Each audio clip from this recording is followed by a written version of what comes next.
Hey, what is going on, folks? It is Mr. KB. Today is September, damn, what is it? 18th.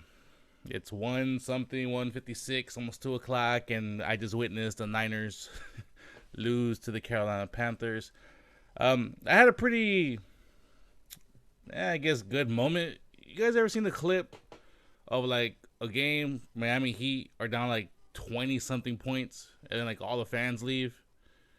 And then they hear the Miami Heat are making a comeback, and they all try to get back into the arena. That's kind of how I had a little bit of a moment like that today.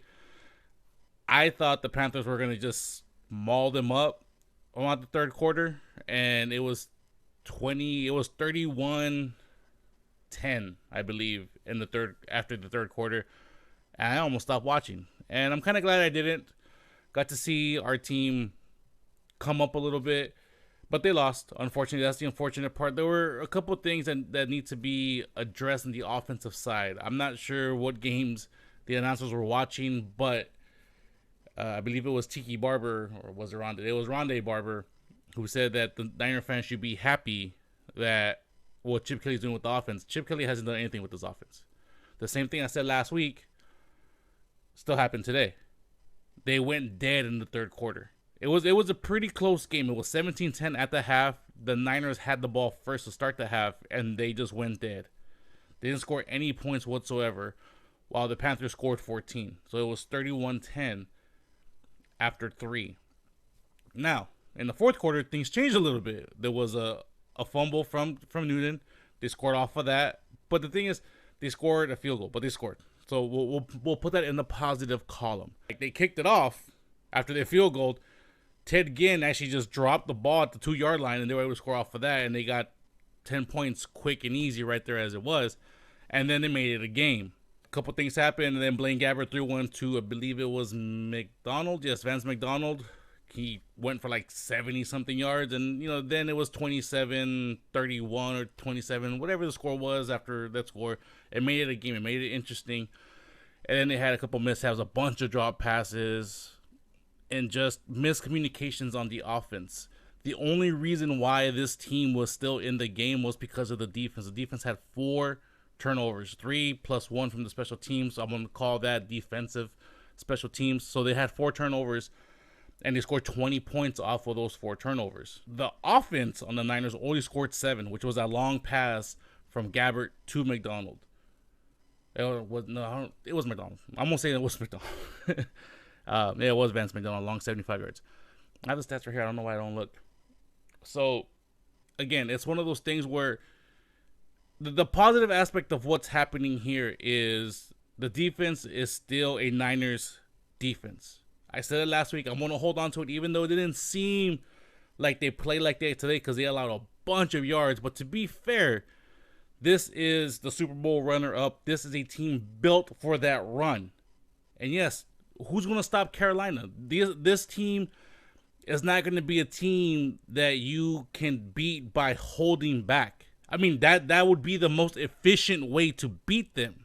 Correct? Stop Cam Newton, stop them big-ass receivers, stop the run game.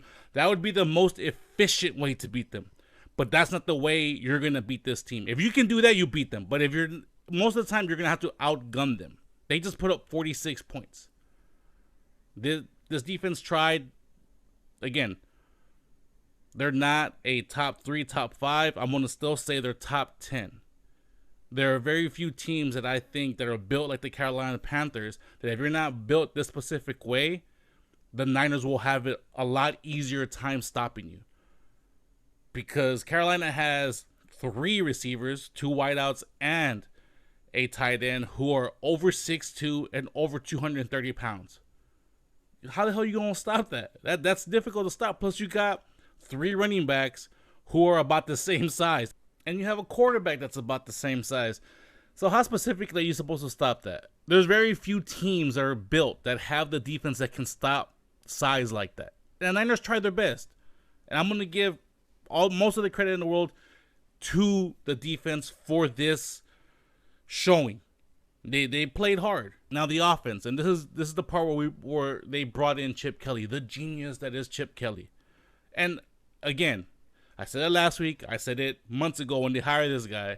the problems that we saw with Philly last season where they could score, 10, 12, 17, maybe even 20 points in one half is all fine and dandy. And part of it, you kind of saw here, you kind of didn't. It was kind of a mixed bag, but again, it was built off of the defense.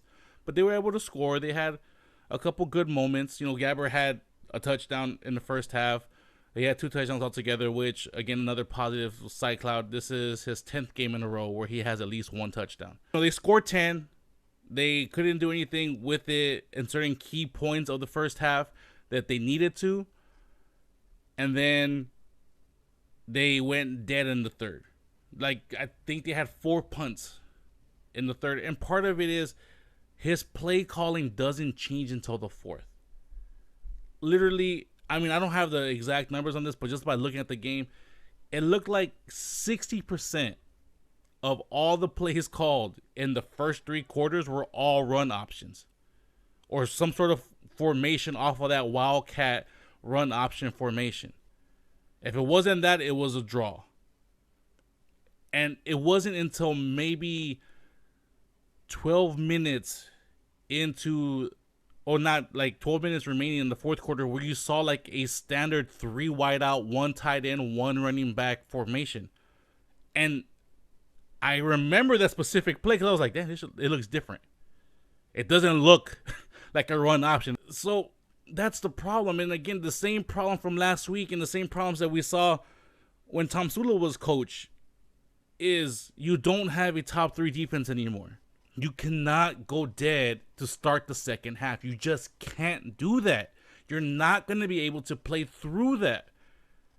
They were close this game. I'm not going to lie. They were up until maybe the last 5 minutes of this game when they were making their comeback. I was getting hyped. I was like, "Oh my god, they're going to come back and it's going to be the greatest thing ever. I'm going to be screaming it during my videos." I was already thinking ahead of how hyped I was going to be. But as the game went on, the defense tried. They tried. You get tired. When your offense is not scoring, when your offense is not taking time off of the clock, when your offense is not helping you rest, you're going to get tired. It goes for both sides. Carolina could get tired too. But the thing is, when you think about it, in those situations of tired versus tired, offense is going to win. Because if you're tired, offense just has to literally hand the ball off and run. The defense has to tackle, has to put force into trying to stop you. You have to meet that force to stop it. You have to meet that offensive force with your defensive force. But if you're not being allowed to rest because the offense is not really producing anything, you're going to get tired. And that's what you saw towards the tail end of this game is the defense gave all that they could and they just gassed out towards the end. It was 90-something degrees in Carolina and the humidity, that's just a recipe for disaster. So the defense tried. They tried their hardest, and I give all the credit in the world to the defense. It's just the offense needs to step it up. These are the offensive numbers, and I'm sorry that I'm over here because my stupid thing looks like it's being dumb. Blaine Gabbert, 17 for 36, so he missed 19 throws, 243 yards, which is decent, but only 6.8 average per reception. Then you had 2 touchdowns, and you had 2 interceptions.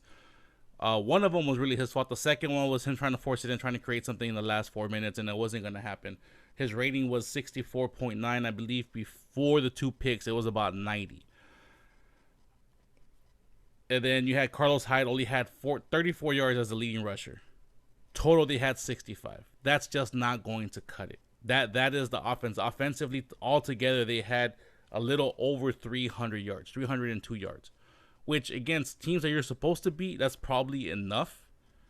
But against top elite teams, the Carolinas, the New Englands, the Pittsburgh Steelers, on the Arizona Cardinals, the Seahawks, those teams, that's not going to cut it. So, again, I'm not sold on Chip Kelly. I'm still not sold on Chip Kelly.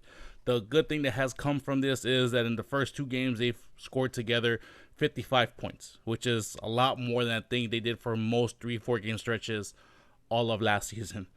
So, again, I'm not saying that Chip Kelly hasn't improved this offense, but the team is still playing like a team that was playing during the Harbaugh era, but just with not that good of players, where you had a very good defense and the offense was kind of meant to play off of that. And they're still playing that way. The reason why Chip Kelly was brought in was to reverse that, knowing that they weren't going to have a top 3 defense, that they needed to produce something, and it's not happening. Now, I'm not saying that it's a lost cause. It can still happen, but it's just not happening yet, and you can see it. I still think Gabbert is the quarterback that the Niners need. I believe he's smarter, more comfortable. He has a higher field IQ, in my opinion, than Kaepernick does. Whether that would change in this system, I don't know. But I like the way Gabbert is playing. He just needs to fix his accuracy. He's either throwing them too low or too high during key moments. And the receivers need to catch the balls when they come to him. There was one moment after the Vance McDonald touchdown where they threw another throw at him right up the middle. If he catches that, it's another touchdown, and he dropped it. One of the seriouses that led to first of Gabbert's 2 interceptions, it was 3 drops and then a pick. So you just can't have things like that. All in all, yeah, you know what? They put up a good fight. I'm proud of the boys. I look forward to next week when I believe they play Dallas. Is it Dallas? It might be Dallas. Let me check really quick. Might be Dallas. Maybe Dallas. Dallas. Nope. Next week is a good test again. The Seahawks. Now, this is one of those games that they have to win, have to have a good showing, because these are divisional rivals. It is quite possible that they could hopefully sneak into a wild card spot. I'm still holding on to that. Playing the first 2 games the way they played, I still believe this is a fairly decent wild card team. I don't think they're good enough to win the division, but I believe they're good enough to get a wild card. But in order to achieve that wild card, they're going to need to beat the Seahawks and the Cardinals and some of the other teams within that caliber of range in order to sneak into a wild card spot. So we'll see you next week.